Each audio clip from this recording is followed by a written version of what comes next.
ஹலோங்க, இன்றைக்கி ரொம்ப ஹெல்த்தியான ராகி வடை எப்படி சிம்பிளாக செய்கிறதுன்னு பார்க்கலாங்க. ஒரு கப் ராகி மாவுக்கு 3 ஸ்பூன் கார்ன்ஃப்ளவர் மாவு எடுத்துருக்குறாங்க. ஒரு ஆனியனை ஸ்லைஸாக கட் பண்ணி சேர்த்துக்கலாங்க. ஃப்ளேவருக்காக ஒரு பச்சை மிளகாய், வரமிளகாய், கறிவேப்பிலையை கொஞ்சமாக கட் பண்ணி எடுத்துருக்குறாங்க. 2 ஸ்பூன் வறுத்த கடலையும் நிலக்கடலையும் ஆட் பண்ணியிருக்கிறேங்க.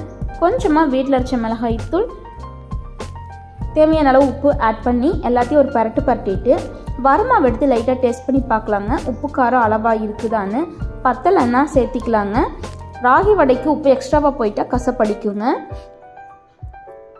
மாவை தண்ணி தெளித்து தாங்க இப்போ செய்யணும். ஒரே முட்டை சேர்த்திடக்கூடாதுங்க. இப்படி லைட்டாக தெளித்து சேர்த்து எல்லாத்தையும் ஒன்று சேர்த்து பிடிக்கும்போது இப்படி ஒன்று சேர்ந்து வந்தால் அதுதான் பதங்க. அதை அப்படியே சூடான ஆயிலில் போட்டு எடுத்தால் ரொம்ப ஹெல்த்தியான ராகி வடை ரெடி. இதை மழை காலத்தில் ஈவினிங் டைமில் செஞ்சு சாப்பிட்டா சூப்பராக இருக்குங்க. ட்ரை பண்ணி பாருங்கள்.